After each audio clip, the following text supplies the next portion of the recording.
Good evening. I'd like to call to order the Monday, April 3rd, 2023 meeting of the Paducah Planning and Zoning Commission, and would invite you to join me in standing for the Pledge of Allegiance. I pledge allegiance to the flag of the United States of America and to the republic for which it stands, one nation, under God, indivisible, with liberty and justice for all. Mr. Summers, will you call the roll, please? Commissioner Benberry, Commissioner Griffin. Here. Commissioner Morrison. Here. Commissioner Pollard. Here. Commissioner Rhodes. Here. Commissioner Schramke. Here. Chairman Wade. Here. Before we go into the approval of minutes, I'd like to welcome Commissioner Alan Rhodes to the Planning and Zoning Commission. Glad that you're here. With that, would you please read our first? Yeah, get me started early. Yes, sir. Why don't you write the work?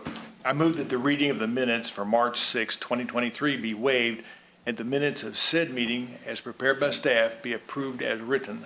Second. Moved and seconded. Has everyone had a chance to read the minutes?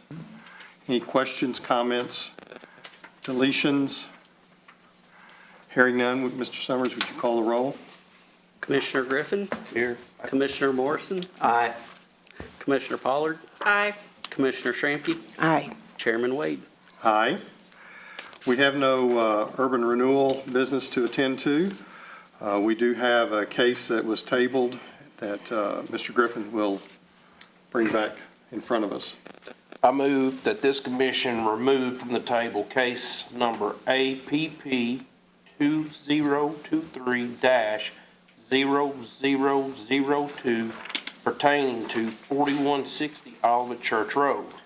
As a reminder, the motion on the floor as removed from the table is, I move that this commission adopt a resolution approving the amendment to the development plan for the property located on 4160 Olivet Church Road.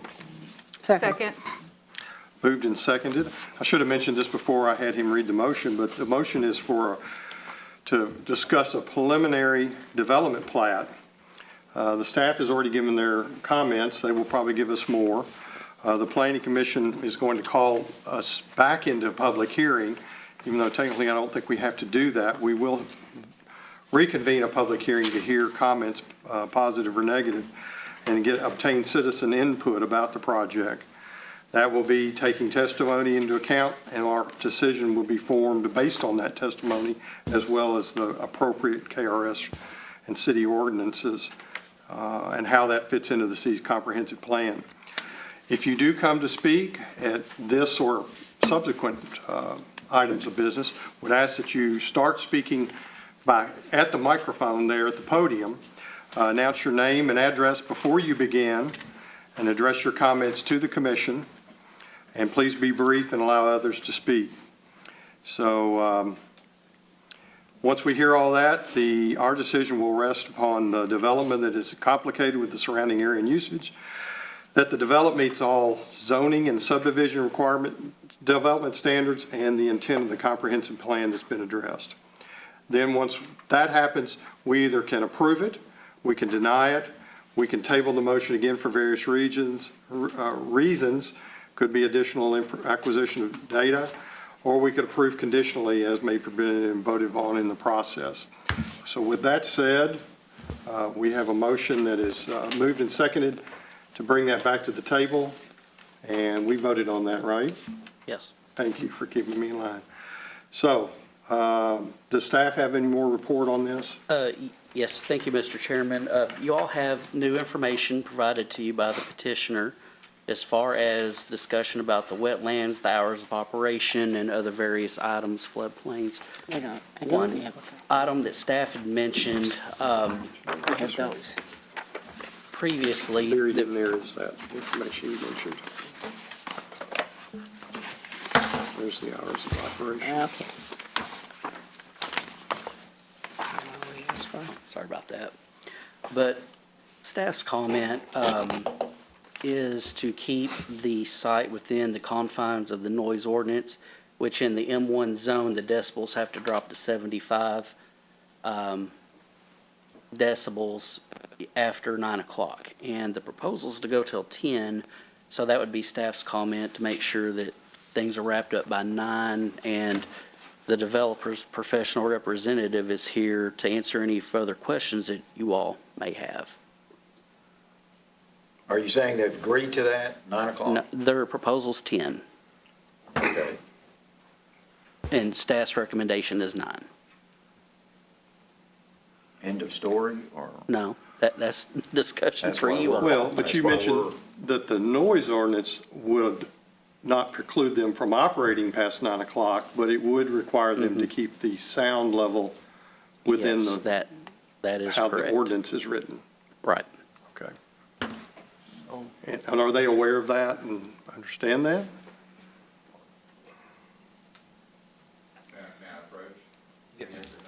Excuse me, Josh, there was more than one point. What were all the points that we tabled, and then perhaps they can address those back Sure. to us? There was discussion made about if it was in a floodplain, if it was a wetland, and there was some confusion about testimony of a surveyor that had approached Mr.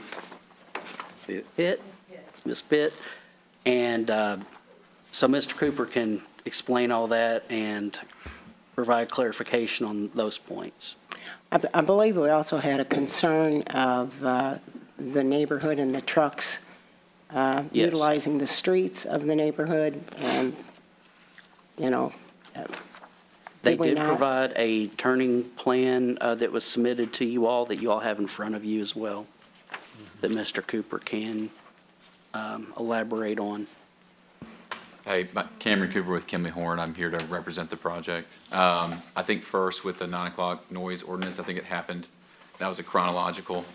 So this is the first I'm hearing about that 9 o'clock noise ordinance, but I'm sure that we can have that conversation and see if they want to, we're not proposing 10 PM in defiance of the noise ordinance. So that's a conversation that can be had for sure. I think the third point was about whether the roadway was wide enough today to accommodate truck movements. The movements that we're showing work within that confined space, but I would be surprised if in engineering, once we got into engineering and at a second level of detail in the design itself, if there wasn't a larger conversation about maybe expanding that a little bit, but the turning movements show definitively that it will work. You can enter and exit the site. I think that what I heard last time were the people were concerned about the trucks turning in their subdivision and, you know, in their streets, et cetera. I see that as a problem. How can you correct that? Well, I think where that conversation landed was that potentially there could be a city solution of signage perhaps, but that because it was public right away, there was not necessarily any direct thing that could be done to prohibit that, and that was an existing issue, not something that we would be creating with this particular project. But I think signage, in other places, I've seen signage become an effective measure. So you don't feel that this would be an issue, that they would be turning in the subdivisions or driving in the subdivisions? I don't. So the only ingress egress that our project has is on page left, the west side of our site, and we've provided adequate space for them to be able to make those movements. So if they were going in any other direction, that would be at their discretion. But if they need, you know, and as far as overnight parking and sleeping on site, none of that's allowed on our particular site, although that might be something they could get at the pilot. But that type of driving shouldn't be something that our project impacts or brings further use of. Is your site going to be gated in any way to prevent people from pulling? It is not. It's not. Okay, just curious. So what happens when somebody truck pulls in, to wait their turn to get serviced? So will they be sitting there and idling for a couple of hours?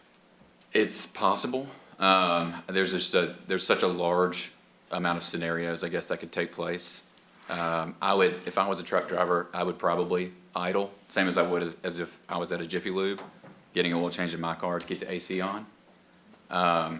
The amount of time that they would be idling, it really just depends on if it's a busy day or a light day. You know, Are there open bays? It's hard to really predict that behavior. And this whole property is like 2 acres, correct? It's about 4.64 acres. 4.64, okay. And our site, something that we've been able to provide this go-round that we didn't have last go-round was between the last meeting and this meeting, we got our survey in. So we were able to do a little bit more design due diligence. And so we did a preliminary grading plan that accounted for drainage and slopes acceptable to truck movements, et cetera, to try and get a realer picture of what this might look like. And so on one of the sheets in your package, let me see, it's toward the back. It's got like a limits of disturbance line, a dashed line that says LOD on it. And so having graded the site into the space, we think we're going to be impacting about 2.5 acres of the total 4 acres. And because of where the building is situated, we're going to have very minimal impact on that wooded area to the south. So the existing trees in that area toward the bottom would remain? Almost all of them. So looking at the LOD line, and I think this picture is a little there's a couple isolated patches of trees that are underneath that asphalt hatch that are isolated really outside the main grouping here.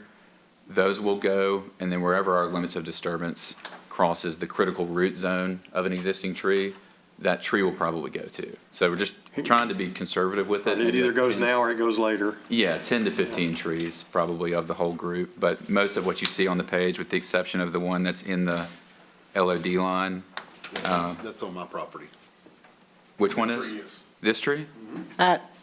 Other question I had is, you anticipate working on 20 trucks a day, correct? That's an average that that Southern Okay, Tire Mart is that provides. scheduled repairs, or is that whatever truck pulls in? Whatever truck pulls in. So how do you regulate that to be 20? It's just a guess. They're taking their heaviest days and then their lightest days, and they think somewhere in between is about 20. It's just an average. Yeah, they try to get trucks out if they're getting a significant amount of repair, like changing all their tires and an oil change, in under an hour and a half to 2 hours. So they're trying to get them out quickly, but there could be somebody that comes in and is only in there for 45 minutes. And so taking all that into account, they're servicing approximately 20 a day, but it could be 32 one day, could be 10 the next day. It's just market driven. Market conditions will dictate, yeah. What exactly are they going to be doing in here? Is this just an oversized Jiffy Lube, or is this a mechanic shop with changing tires, brakes? I mean, what exactly is going? It's tires, brakes, oil change, and then it just gets lighter preventative maintenance. So no major engine repair or major truck repair, just preventative maintenance. And all of those items are allowed in that current zoning, In correct? M1, yes. Okay. All right, anything else you want us to know, Mr. Cooper? I think that the 24-hour comment from the previous meeting, it was never intended for this site to be 24 hours. That was a mistake on our part. So I just wanted to clarify that. And then I think someone asked a question about, is Pilot subcontracting to Southern Tire Mart? Is that how this works? And just for some clarification, just to get as much information out there as possible, it's a joint venture. And so Southern Tire Mart is about 70% of that. And they kind of run and guide the development and design of the Southern Tire Marts. So Pilot does have an interest here. Another question, please. Your hours of operation to 9 o'clock. I mean, is that when we lock the doors, but we're still working on what's already in line? I mean,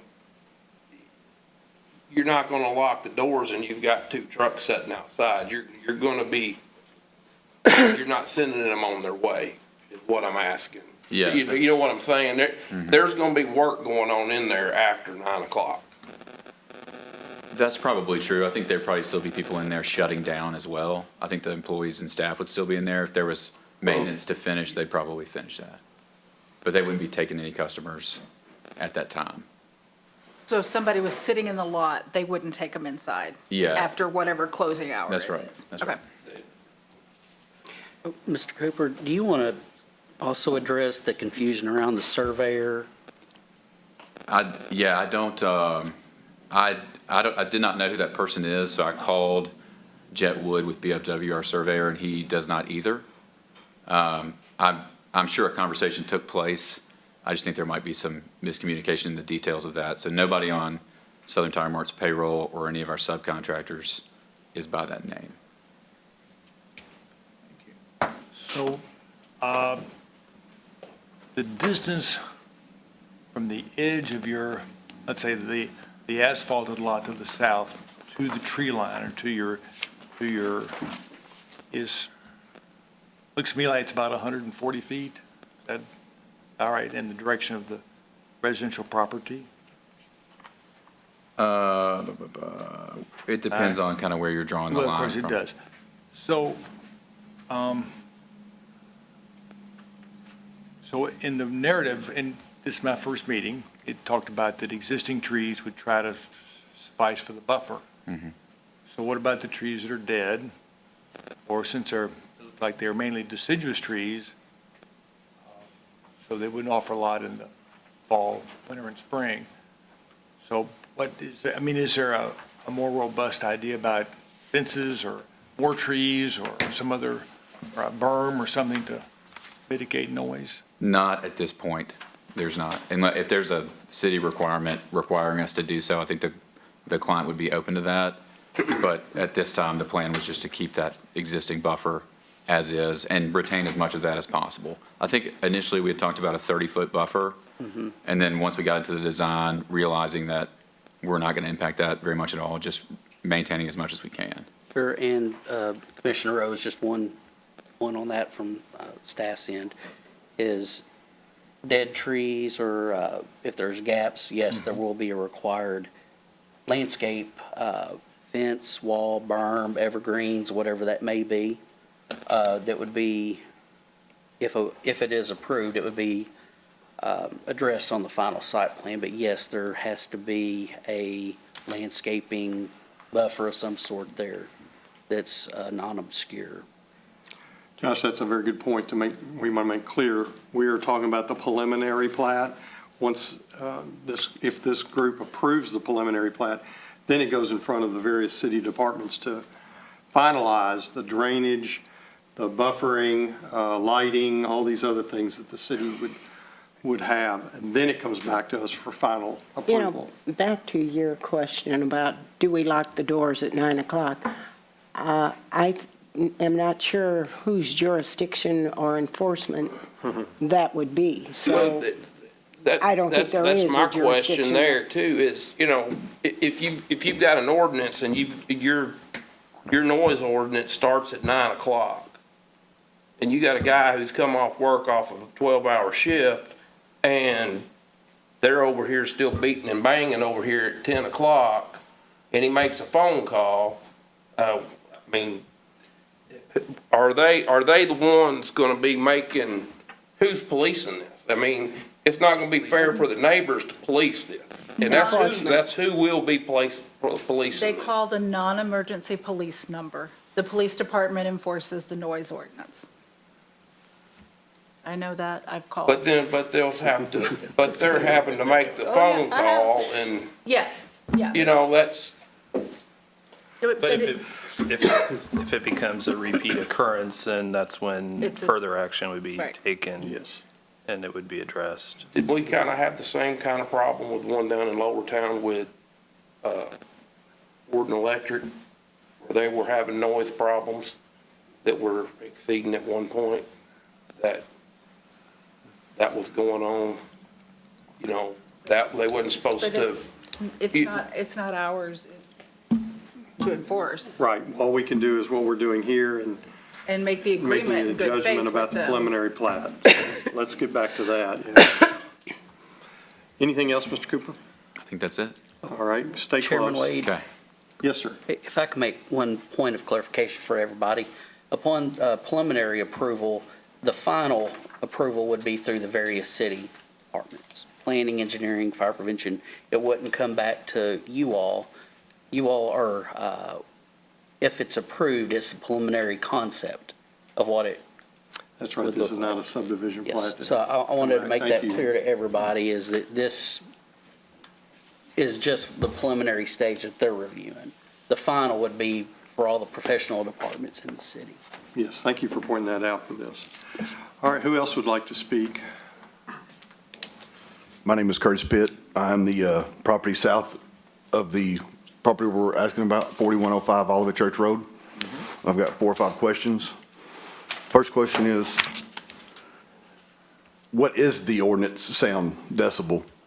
And then what is the decibel sound of a air gun that works on a tractor trailer size? Because an air gun that is on a tractor trailer size is a lot louder than what you would change your tire at Van Zandt or Purcell Tire.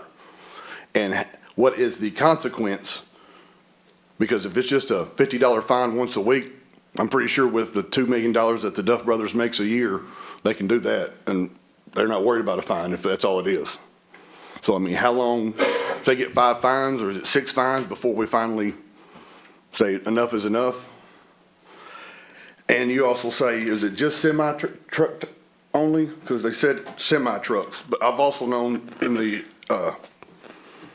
background that I've been checking that the Duff Brothers also do like rock quarry size tires. All commercial vehicle size tires, tractor trailer and bigger. And my thing is there's 18, correct me if I'm wrong, 18 tires on a truck, on a semi-truck. And you can do 18 tires in an hour. What most companies take 4 or 5 hours to do on your personal vehicle. That can't be, 18 tires, changing 18 tires can't be done in an hour.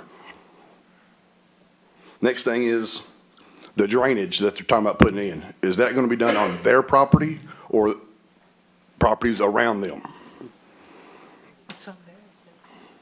Yep, Mr. Pitt, I can answer that very Okay. quickly. Yes, it would be on their property. The drainage pump. It will be on their property? Yes, sir, that's Okay. correct. So then my next, my one thing is what is the consequences for the decibels after 9 o'clock and what is the decibel that is the limit? I can answer the first part of that, Okay. and Mr. Pitt, thank you for that question. In the M1 light industrial zone, for any industrial zone within the city, after 9 o'clock, the decibels have to drop to 75. During the daytime hours, up till 9 o'clock, it can be 80. As far as a comparison, I'm honestly not sure. Mr. Cooper might be in a better position to answer that specific question, but it does have to drop down at that time. Okay. Then you do not know the consequences if they're after 9 o'clock, if that does not drop? So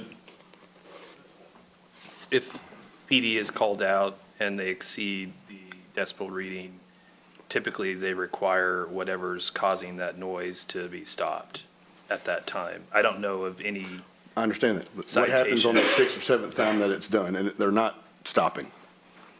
That's what I'm getting at. What are the consequences? Because if it's just the police come out and say, can you stop? And they stop, and then an hour later, here we go again. yeah. What's the consequences of, because I know 3 strikes of a felon, you get life, right? So, I mean, how many times do they get to be told, stop, before consequences are put into place? I will check. Don't with know. PD. We don't know, do Check we? with PD. And then also, I want to make one more statement about decibels. Friday night, from my house, 11 semi-trucks and trailers were parked on Olivet Church Road between the construction at 305 Cairo Road and the overpass that they built when they built the 4-lane. 11 semi-trucks idling on Olivet Church Road. We can hear them idling inside my house 200-300 yards away. This is on the new Olivet Church Road? Yes, between Cairo Road. That's now closed for. Well, it's open now. It's open now. Friday night it was closed and people. Well, it's been closed, yes, but Were still you- people are parking on the road, on the side of the 4-lane, idling because the pilot truck stop is already full without having to put waiting for a facility, a maintenance facility. 11 trucks Friday night. Okay. And I remember last week, or last month, we talked about signage. No signage yet. Thank you. Thank you. Anyone else? Or do you want to respond, Mr. Cooper, or you started to move forward? Yeah, just so I can make sure I'm addressing everybody's comments, I Yes. guess. It is tractor trailers only, but Mr. Pitts is correct. They do larger truck tires and other types of vehicles at just Southern Tire Mart stores. They have various sizes and location and types. This particular one is 18-wheelers only. It can take a lot longer to change all the tires on a 18-wheeler, but like I said earlier, the goal is to have them out in under 2 hours. Again, it's like the 20 trucks per day. I mean, if a truck comes in and needs everything on the menu, it's naturally going to take longer for that truck. So trying to provide you guys with some sense of how long it's going to take, ups and downs. Just out of curiosity, would necessarily all 18 tires have to be changed? No. Usually it's, It could be 2, it could be all, and everywhere in I between. was sort of saying, I don't know how they're going to get there if it's all of them. Yeah, you can't, yeah, it's hard to, there's so many different possibilities. Right. Yeah, it's hard to kind of key in But on it's it. not, I mean, like, sometimes I take my car and I need all 4 tires, but it's not, is it that way with tractor trailers? It's not, usually I would say a tractor trailer, and I'm getting out of my wheelhouse. No, on I it. know, it's a guess. But I had some conversations with ownership about this, because I figured some of these questions might come up. And they just told me sometimes it's 2, sometimes it's all. Okay. And sometimes they need an oil change, sometimes they just need 2 tires. There's a menu of services, and just like anywhere else, any business, they choose based on their needs. Thank you. Is this garage air conditioned in the summertime? I In other words, believe. where the overhead doors would be closed in the summer? But they would probably be closing and opening depending on vehicles moving in and out. They could open them if it was a cool day. I think the only air conditioning piece is the lobby and storage piece in the middle. So it's two maintenance bays. So the No. doors So they're gonna be open in the summer then, pretty much. Yeah, I guess it depends. You could assume that to talk about decibels. It's hot. What about compressors? You'll have to have some large compressors. Where will those be set? Yeah, against the building walls or inside the They'll building. be inside. Yeah, yeah. All the equipment will be inside the building. Okay, anything else? I think that's it. Sir, do you wish to speak? Josh Mariano. Come, start, when you get to the microphone, start, please. Josh Mariano, 4075 Olivet Church Road. I have the property right across the street. And first and foremost, I'm a veteran, and I had a whole speech planned out for today. But basically what the speech comes down to is I spent 15 years crossing this country back and forth, looking for a home, right? From big cities, Las Vegas, Chicago, New York, Sacramento, to small towns with populations more goats than people. And I settled in Paducah, right? When I bought this home a year ago, I said, this is it, forever home. So I got a couple of questions that I would love to have answered before I move again. So we talked about the noise ordinances being 75 decibels for a zoned N1 site, right? Across the street, my property is zoned R1, light residential. So what's the decibel level allowed in a residential area? And the reason I ask is I work from home. On the corner of the house that is going to be closest to where they're going to be working. I do meetings all day. Sometimes I like to have the window open because it's nice breezes here in Paducah. So I just would like to know how that's going to affect my meetings that I have when I'm working my job.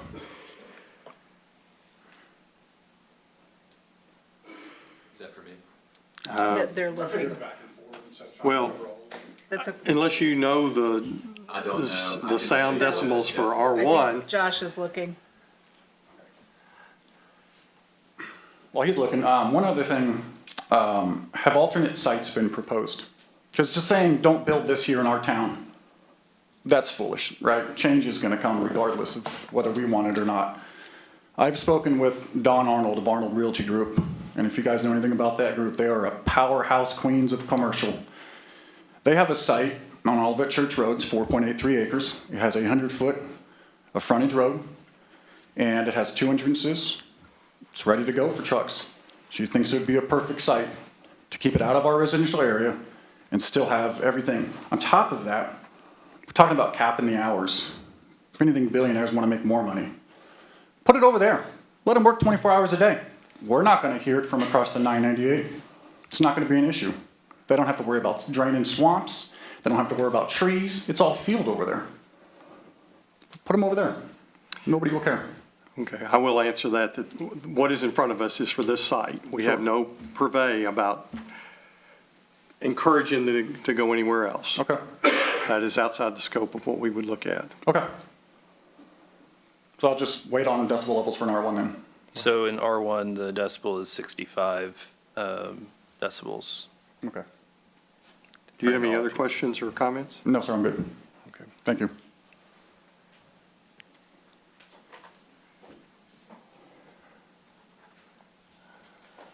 Yes, ma'am. Brooks Mariano, 4075 Olivet Church Road. That's my I'm sorry, the husband. name again? Brooks Mariano, that's my husband. Brooks. Brooks, like Garth Brooks or Brooks and Dunn. So, on the lines of him saying that they're expecting to service 20 trucks a day, I don't see how that's even beyond a fathomable number, because I sit and the back of my house faces the 998 right there, the Olivet Church Road, the new one. And I've sat there the other day for an hour, just for an hour, to see. And just in an hour's time, and they come down our road all the time, go down to the little roundabout, because it's a cul-de-sac, turn back around. They sit out there, park there all night long. This is an everyday, all-night, constant thing. But in 1 hour, 65 semi-trucks. 65 in 60 minutes. And that was along with the 55 cars that came through. And trucks that weren't that big, but dump trucks, trucks big enough that are semis that they're gonna be servicing. And they come up and down the road as it is anyway, without that facility being there. So I wanna know how they can even speculate or say only 20 trucks a day. Because they're gonna sit there and wait if they need a tire fixed. Are they not? Yes, no? I can't answer that. What time of day was this survey that you performed? It was from 12 PM to 1 PM. Thank you. Was it last week? Was it in the last couple of weeks when the road's been closed? I actually did it when the road was open. Okay. Okay. Because that'll make a big difference. That is No, a- I I know, bet it and was because much it's been worse. even worse with Yes, the road I'm closed. sure it was much worse. It's been really worse. Plus, obviously the noise is gonna be a big deal. Like my husband said, he works from home. I feel bad for Jen and Curtis because their house is gonna be butted up right against it.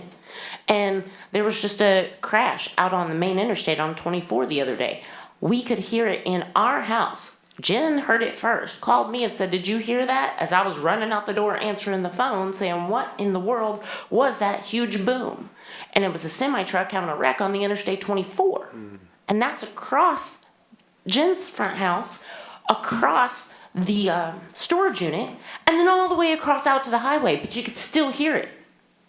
So, I just think even the decibel level, that's something that really has to be looked at. And I agree, I get that they're looking at this property, but it'd be so much easier across the street. Second, I am a very much environmentalist. I still worry about the bats that are there because we are in a flood area. Our backyard floods every time it rains too hard. And I like the fact that those bats eat 1,200 mosquitoes in an hour. Because sorry, they think I'm a piece of walking candy. I grew up in Branson and they think I'm a piece of walking candy.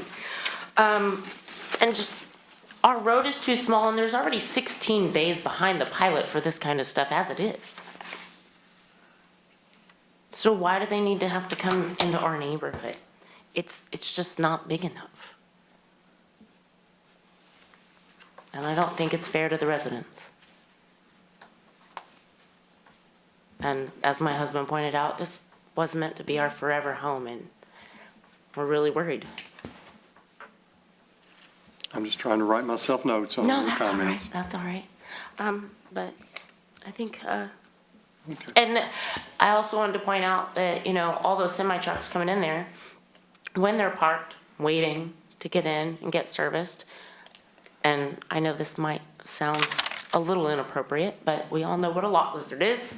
And with the hotel already being there, you already get enough unwanted traffic in and out right through there as it is. I've seen it, I've dealt with it, ran some of them off my property as it is. You think it's not gonna get worse with all those trucks being parked out there overnight, waiting to get in there in the morning because that's as far as they can go tonight, and the pilot's full? Because I can really see that happening. I've already seen it happen with different people coming down from the hotel. Do you have anything else? No, that's Any everything. questions of this citizen? All right. Thank you. Anyone else wish to speak? So, Yes, have the penalty. Okay, so this is section 42-109. So any person violating any of the provisions of this article, being the noise ordinance, shall be deemed guilty of a Class B misdemeanor, and upon conviction thereof shall receive a fine not to exceed $250 or a jail sentence not to exceed 90 days for each offense.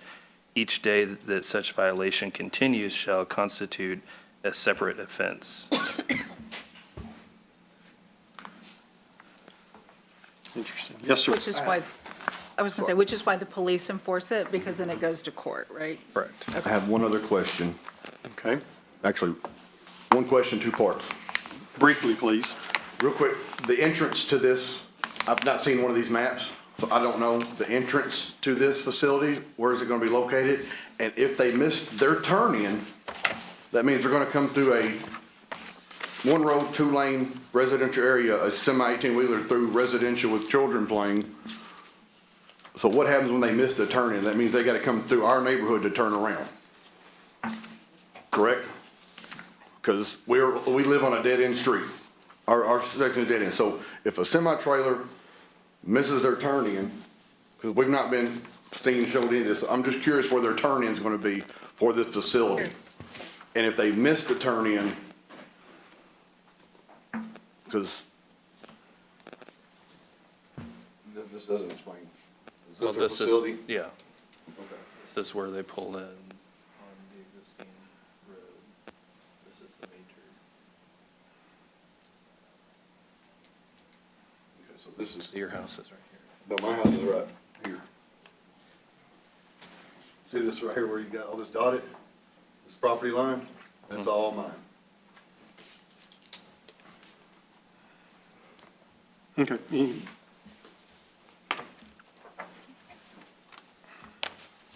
So this is your house.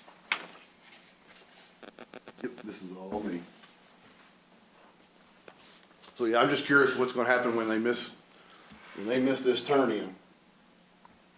They're gonna have to you're gonna have to send a commercial vehicle through an industrial park, through an industrial residential street. I would envision it's the same thing when people pull through my residential neighborhood, other residential neighborhoods. It happens all the time, so. All right, anything else? We need to conclude this. Okay, please be brief. I just want to say something on exactly what he's saying, because he's absolutely correct. Certain roads are only built to handle a certain amount of weights. And I get, you know, you have your own residential neighborhood too, and cars accidentally make a wrong turn. But it's more apt to happen with that being right there on the corner, because it is a cul-de-sac. They have nowhere to go except down that road. And with the surveyors that me and my husband talked to, plus the realty group who does realty for the whole city and commercial, they've said that our road cannot handle that weight. So I'd like to know who's gonna fix that road when it starts falling apart again. Is it gonna be responsible for the city, or is it gonna be their fault because they've caused all that traffic there? Because I'm not gonna tear up my car. That's all. Yeah, I hear you. Yes, ma'am. I'll hurry up because I know you're in a hurry. No, we're not in a hurry. I Mine- just, I understand. My This name's is your Jennifer first time. Pitt, and Please go. This is my home that's going to be next to, yes. I guess, his business or whoever he's working for.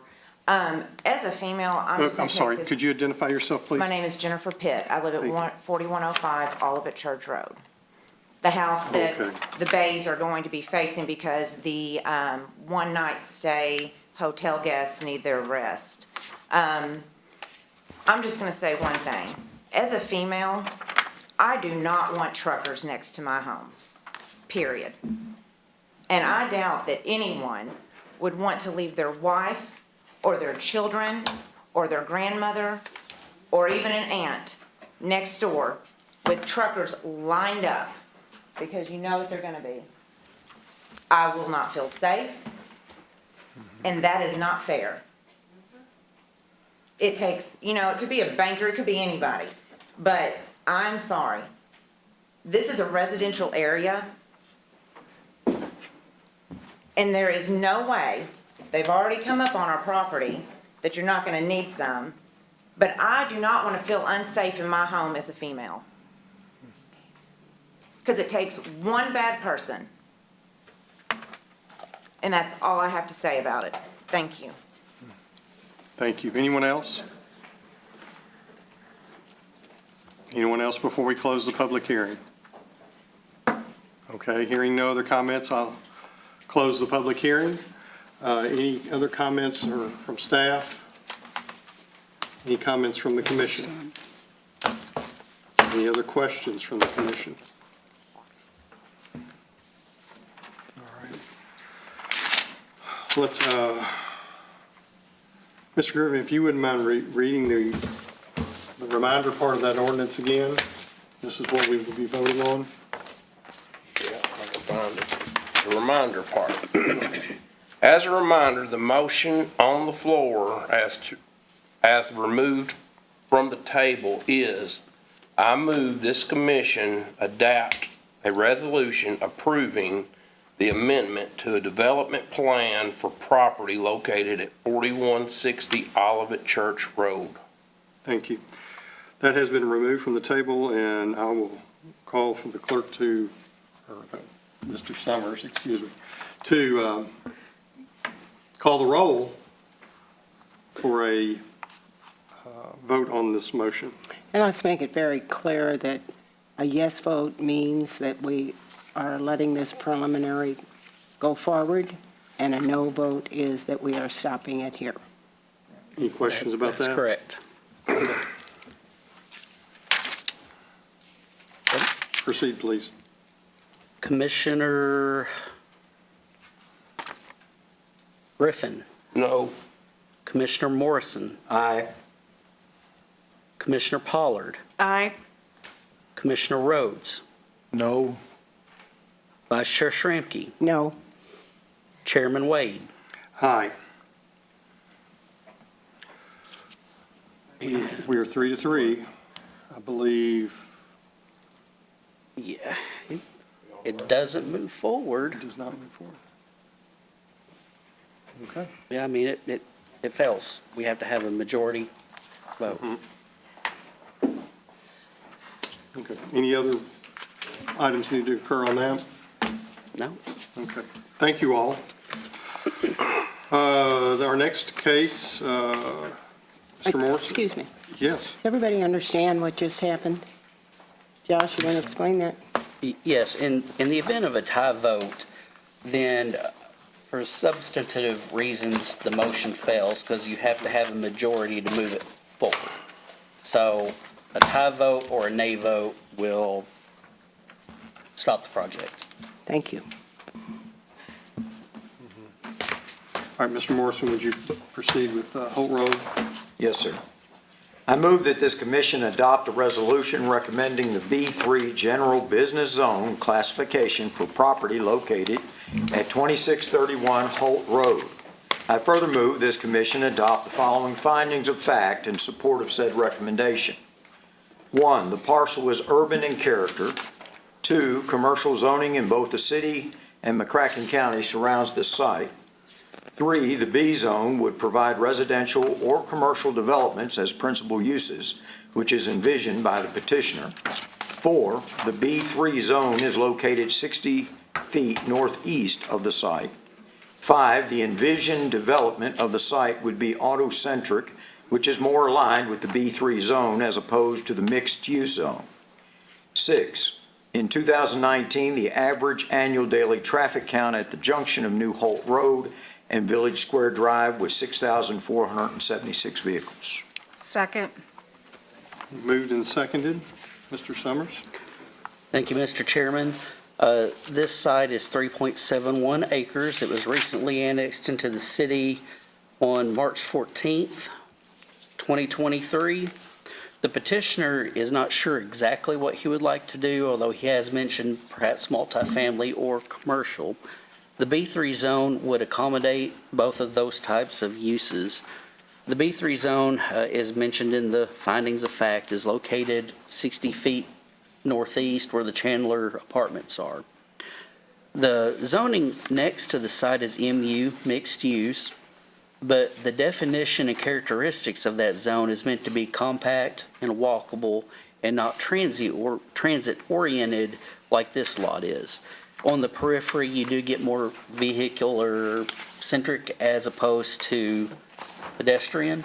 So staff is forwarding a positive recommendation for the B3 zone for this piece of property.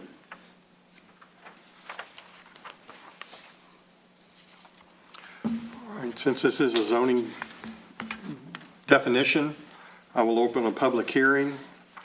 Anyone wish to speak for or against or comment on this property and the zoning classification?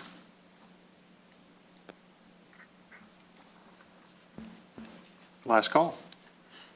All right, hearing none, I'll close the public hearing. Any questions of the commission before we vote? Hearing none, Mr. Summers, will you call the roll? Commissioner Morrison. Aye. Commissioner Pollard. Aye. Commissioner Rhodes. Aye. Commissioner Shramky. Aye. Commissioner Griffin. Aye. Chairman Wade. Aye. All right, our next item of business is a planned unit development at 220 and 2024 North 8th Street. Ms. Shramky, I believe you have that motion. I do. I move that this commission adopt a resolution establishing a planned unit development for 220 and 224 North 8th Street for climate-controlled storage units to be constructed in the existing buildings. No new climate-controlled storage units shall be constructed on the premises. Second. Moved and seconded. Staff? Thank you, Mr. Chairman. This site is actually two different buildings. The building at 220 North 8th was constructed in 1975. The building at 224 was constructed in 1973. Together, the total amount of square footage in the buildings is 11,140 square feet, although approximately 10,433 square feet of the building would be proposed to contain 97 storage units of varying sizes. By creating the planned unit development, this would allow climate-controlled storage in a B3 zone, and with the condition that staff feels is important that the climate-controlled storage units shall be contained within the existing buildings, meaning those two buildings cannot be raised and new climate-controlled storage units be constructed on the site. And the petitioners and their professional representative is here to answer any further questions that you all may have. I have one for staff. I know it's kind of out there, but B3, I'm not familiar with. So what could be, if they were raised, what could be built there? Are we putting anything in that stipulates that we get something back that's going to be, I know what you're trying to do. It would be everything in the B3 zone, and then plus, if the buildings are raised, what B3 consists of is everything residential, single-family, two-family, multifamily, and anything commercial such as a bank, restaurant, office, Are there any retail. architectural or Not in this area. any of our downtown perspectives brought into that? No, not in this area. Okay. It wouldn't have to go to Hark if they were to build something new? No, this is B3. Okay. That's why I was Good wondering. question. Okay. Any other questions of staff? Hearing none, we'll begin a public hearing on this and would ask anyone to wishes to address the commission to please approach the microphone. I have a question. Please don't start till you get to the microphone. My name is Ben Granger. I own the property at 232 North 8th Street. And I just had one question about the entrance and how will the traffic and trucks and small trailers, anybody renting the storage unit, how they're going to access these, One thing I wanted to know too. these units. My name's Jim Smolin. Do I have to give my address even though I'm, okay. On the large site map that you have there, there's a common alley between what was, I believe, the Red Cross building on Jefferson. There's a common alley that accesses the back parking lot there. There is a parking lot that is accessible off of Monroe Street, where it's through and through, but that is not the way that they're going to be accessed. The customers that are going to be using this will either go through the back alley to go through the back, or there will be off-street parking for them to do that. Okay. Well, can I show you, like, Bring it on, man. I'm in the process of getting my property surveyed. And as of right now, they said there's no public access from Monroe Street. Is that No, correct? there's not. Okay. What is the American Red Cross building? Yes. The access off Monroe Street is for their back parking lot. Okay. These two together, there's an alley down here that accesses there. Right, so as I was turning that into residential, and I wanted to do some green space, like You got plenty of green space. behind, and I just wanted to see if I could close that off, like with a nice fence. Oh, yeah, that'd be great. Okay. That's the only thing I have. Okay. Anyone else? Yes, sir.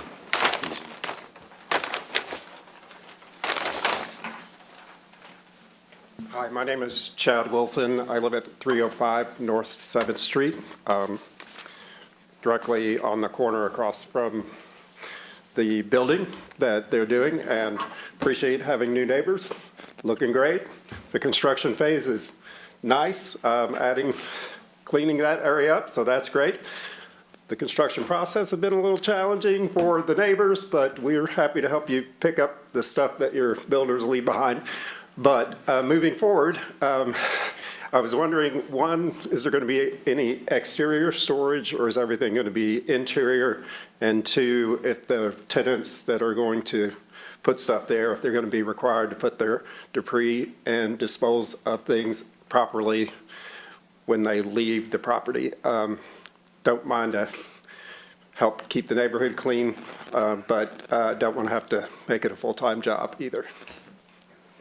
Thank you.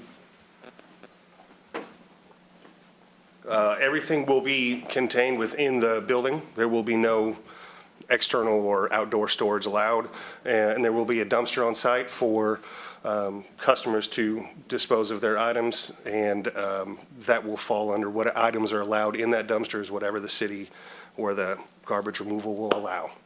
But yeah, the goal is not to let them just drop their stuff everywhere.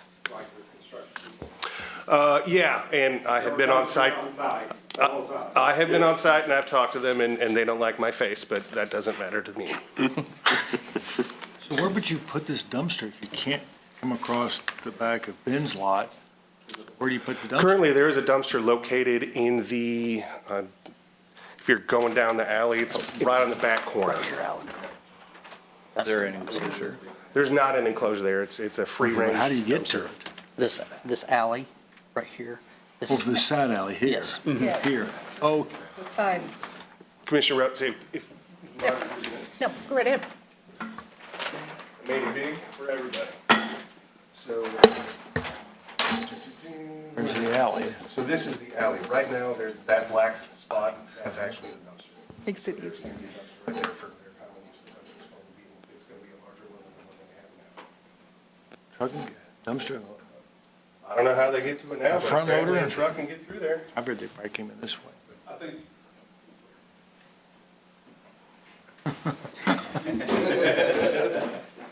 I mean, I live around a corner and I Right can't, now, I believe I see the trucks, They just come through the dump back of your trucks. They place. go through the alley, they go through me. okay.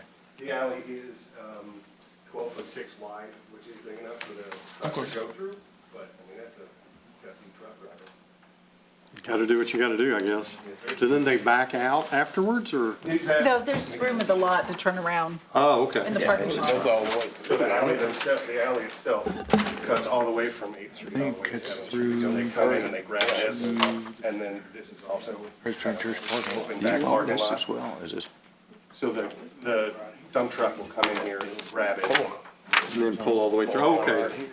So whose property is this? Is it public? This is part of the whole lot. So Okay. this white part is two lots together. I wanted to highlight it so you can see the comparison of the rest. But the building itself is. Right, so who, is this just a public piece of property there? It's not public, this is the parking spot Okay. for, I just wondered who owned that dumpster currently. yeah, they do, and it's a weird little jog here, which I don't understand. All right. Any other comments, Thank you. questions? I've got a question about, so the front There's no windows in the front, there's no windows in the front, right? Yes, sir. There's that nice facade and all that, right? Yes, sir. Okay. How come there's these huge holes in front of the building right now? Just curious. So there, Yeah, go ahead. I'm sorry. Either stand close to his microphone or your own. so there were several bricked-in windows. And that front, when you're on the inside, there's two giant steel lintels that cover up windows that were approximately 17 feet wide and 6 feet tall, and it's all infilled. So the exterior is all 12-inch CMU, but they infilled with 8-inch CMU, so you can definitely see where the windows were on the inside. And so currently, the windows that are there have been removed and are all being infilled, so that way for security purposes as well. I just, Answer your question? Transition. Will do. yeah, great. Anyone else? Hearing none, I'll close the public hearing. Ask staff if you have any final comments. Mr. Summers? Commissioners, any questions or comments before we call the question?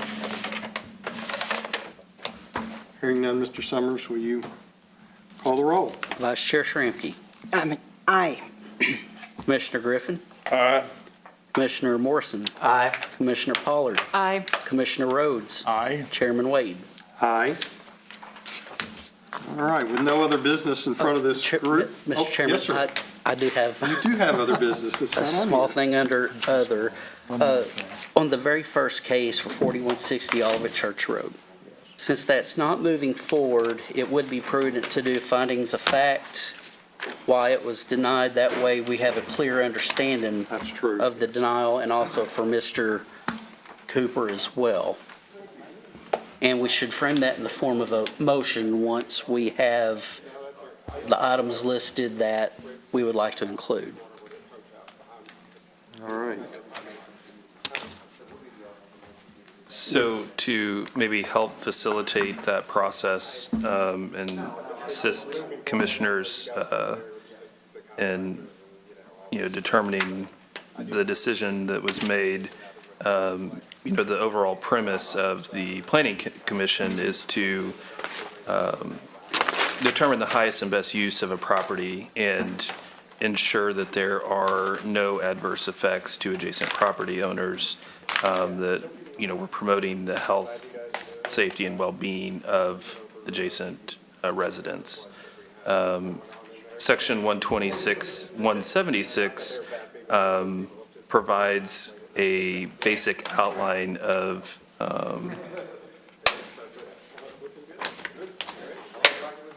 factors that the Planning Commission should take into consideration.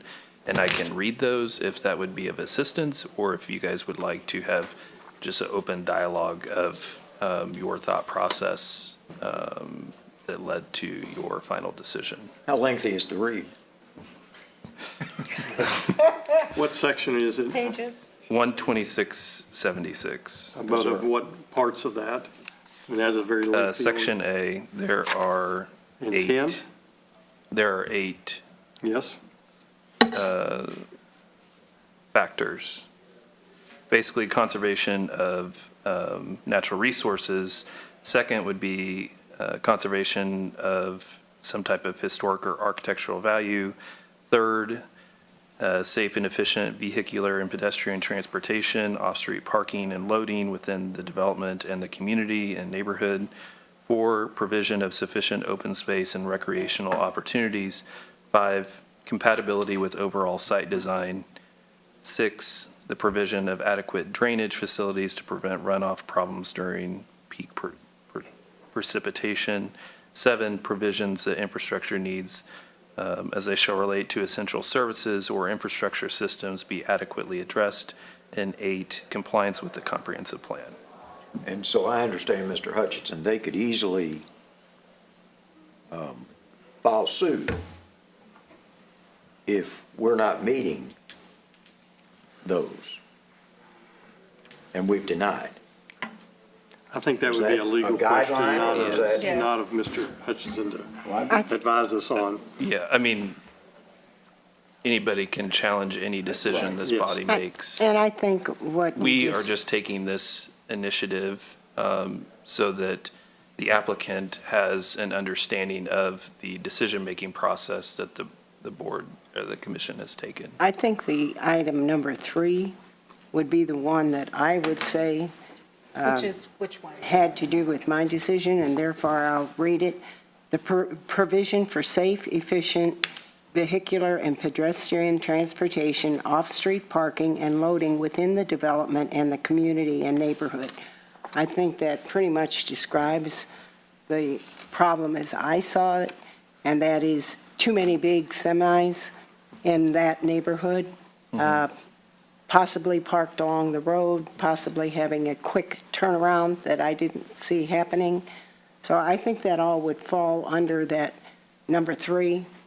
So, that explains my vote. In other words, I just don't think the facility was large enough, and I don't think the surrounding area could accommodate that type of big vehicular traffic. I was also concerned that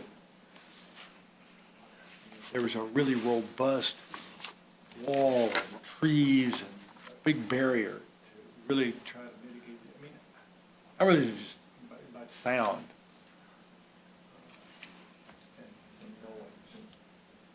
And mine comes from a different, because I deal all the time with DARPro, and they make all this racket, these trucks just idle away all the days, and drives the neighbors crazy. And because I was the commissioner, they still call me thinking I can mitigate this, and can't.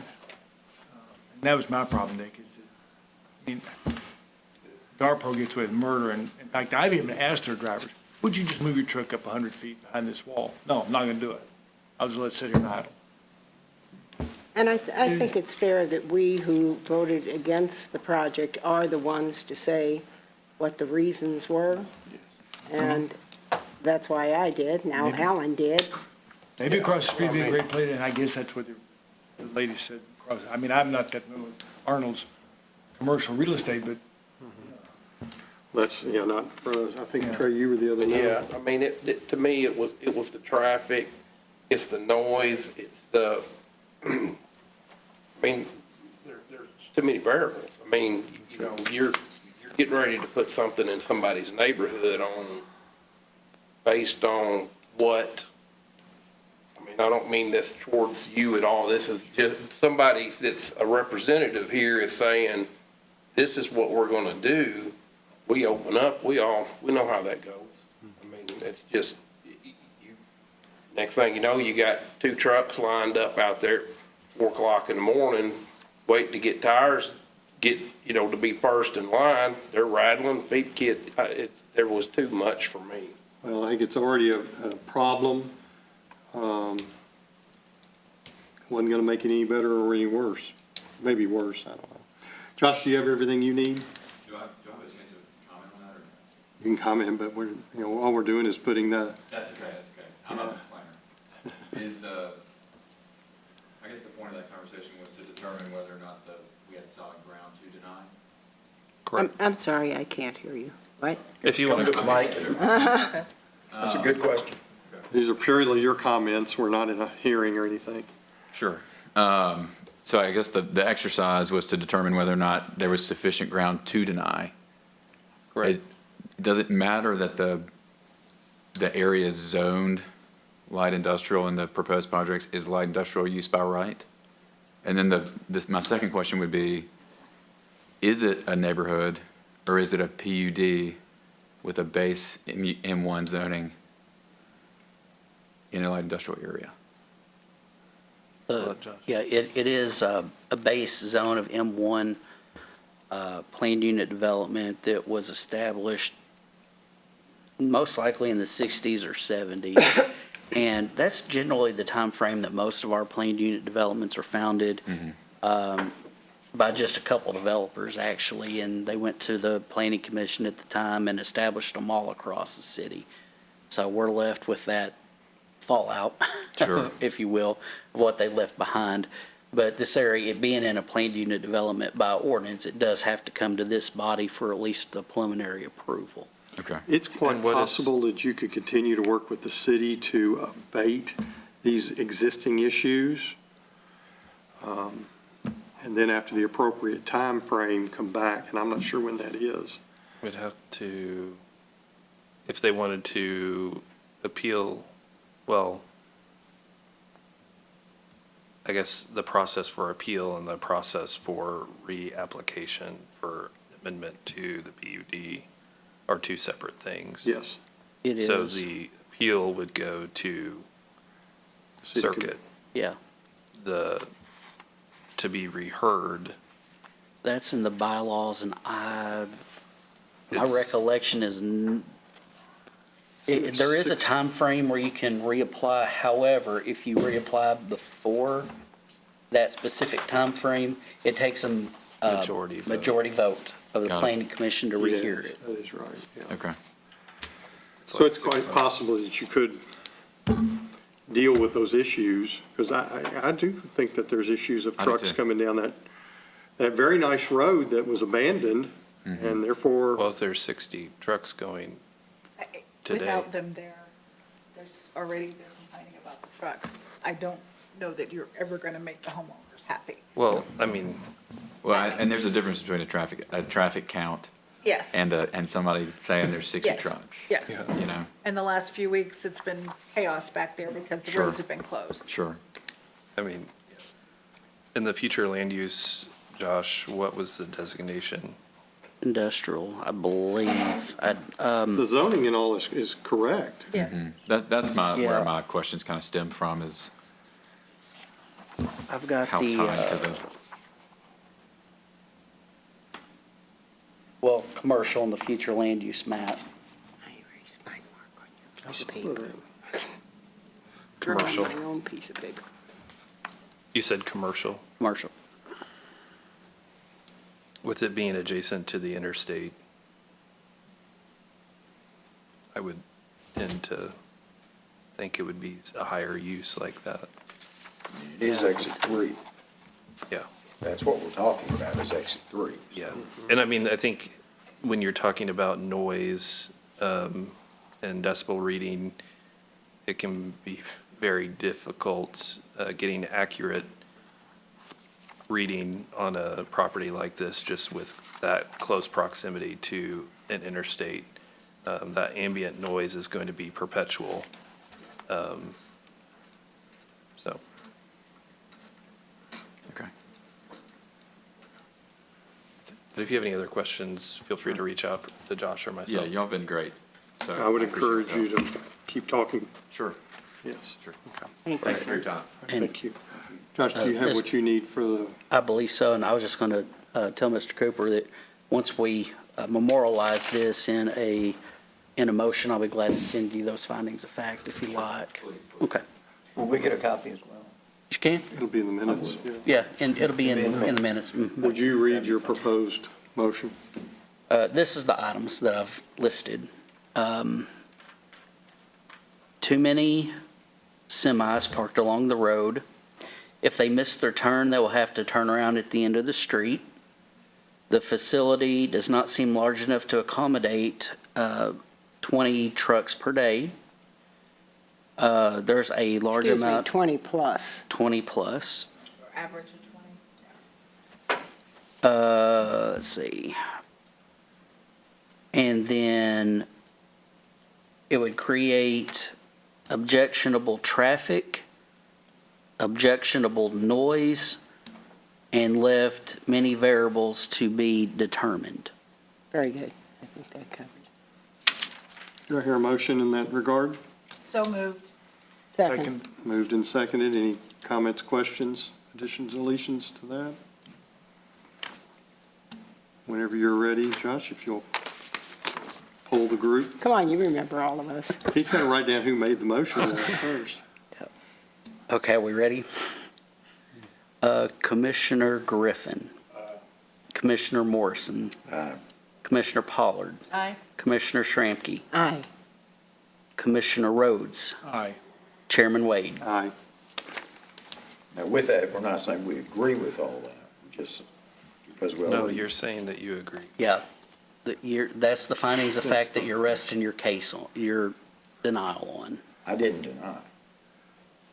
But you just supported Well, then I'd retract that. if at all Well, possible. yeah, let me. She so knows, she's saying the clarify same that. thing. Why would Okay. you So- vote one way and then and another? just That doesn't make any clarify. sense.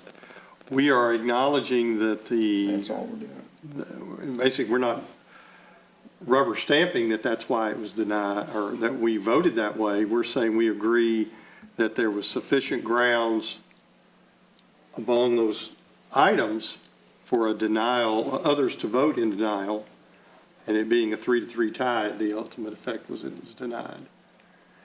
Now, Yes, those findings of fact that I listed was enough for a sufficient number of commissioners to vote in denial. doesn't mean that we voted in denial, that individual commissioners voted in denial, but we agree that that's the reason the others voted that way. You understand that that's the Well, reason. collectively, this will be, But does that mean we're, those of us who voted in favor of it, that we're now agreeing to those reasons for denying it? We're acknowledging those Yes. reasons. No, We're not there's a necess- difference, what- acknowledging it or agreeing. That's there's our two-word definition there. I will acknowledge that that's why they did that, but Doesn't change your it vote. doesn't change my vote. Doesn't change mine either. So that's, But where's our if clarification? we Put don't, that in the motion. if we don't acknowledge it, we're going to be right back to a 3-3. Correct. It should Put be it a in the 3 to motion. 3. Huh? It should be. It should be a That's- 3 to 3. Okay. Yeah, so I'm going to Because- rescind. It's what a finding of fact is basically stating the criteria that was made for the recommendation of denial or Okay. the failure of the item. Do we So have to I even will- vote on that? Mr. Summers asked for us to vote. yeah, He did. the reason that we have a findings of fact, anytime that there's a denial, is that if it is challenged, we And memorialized it. We have memorialized it. The Okay. petitioner or the city can take it to legal counsel. This is exactly why we voted the way we did. Do we need to We- ask for a revote Yeah. and seek unanimous consent for that revote? No, I don't Yes. see that. I see that Or are we going that to you dig can ourselves a change the hole? wording of your No, I'm going, petition. and I would like to rescind my vote of yes, of agreeing it, and change that to nay, to no, as I voted originally. Correct. Is that permissible? We probably ought to do that in a public hearing. Why What? don't we just state what the obvious? I mean, I that think you could Three just- commissioners voted no, and therefore, according to the rules, that meant the petition was dead. We don't have to say the other guys are He- agreeing to it. No, but he needs to do his,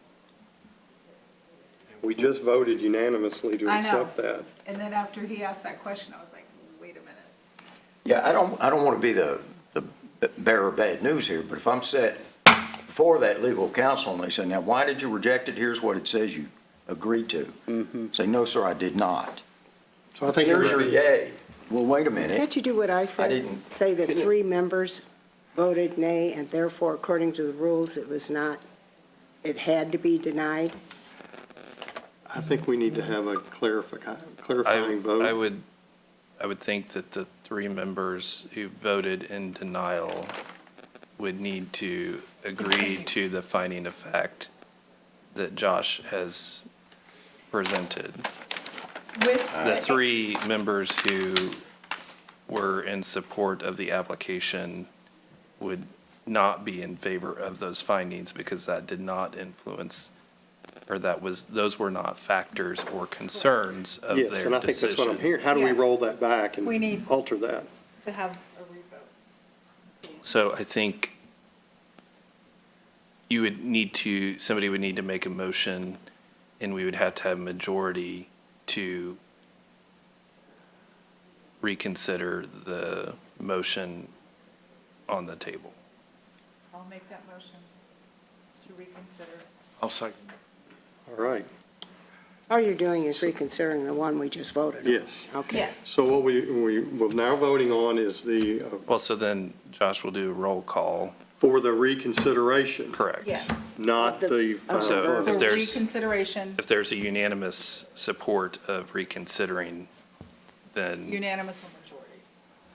I would I would say prefer unanimous. unanimous. Okay, I'm clarifying. Yes, it's like Robert's rules. But you said majority before, and I just wanted to Okay, make sure. call Would you it. please? Call roll, please, sir. Commissioner Rhodes, I would be Aye. to reconsider. I reconsider aye. Commissioner Griffin. Commissioner Morrison. Aye. Commissioner Pollard. Aye. Commissioner Shramky. Aye. Chairman Wade. Aye. Okay, now Now- word it the way everybody's happy. Would you please call the roll for the motion of finding of facts as it pertains to the denial of the petition? And which just Yes. confused me because I don't know which way we're voting here. Okay, so what? So the findings of fact that we're reconsidering is what I mentioned earlier, the 8 or 9 different things. If you vote yay, that is the factors that influenced your decision to. For denial. For a denial vote. And if you vote nay, those factors did not have any bearing on your vote. Okay. Is that clear? I think Clear to so. everybody? Yes. Clear to me. Thank you. These findings of fact are made in the recommendation for denial.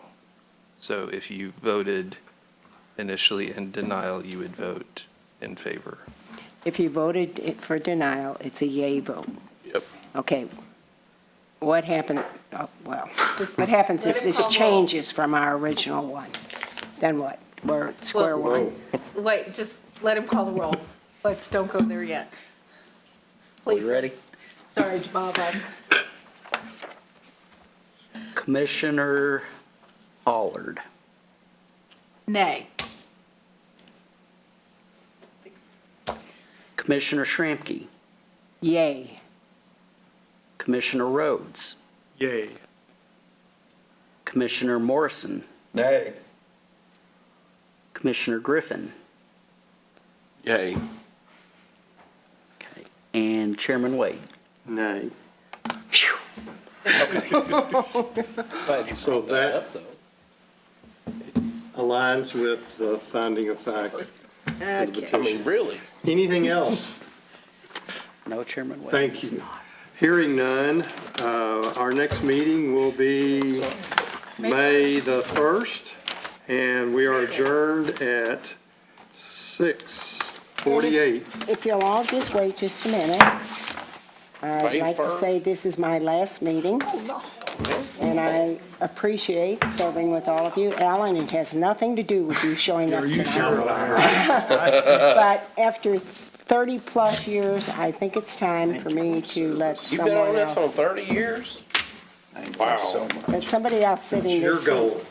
No, it's not. So, 18 years old. so thank you. It's at 5:30, right, John? And I believe the mayor has thought it was an at 5 o'clock, excellent so it's candidate, 5:30. so you'll all be pleased. On the first. Oh, good. No, I just, I heard about an excellent candidate and I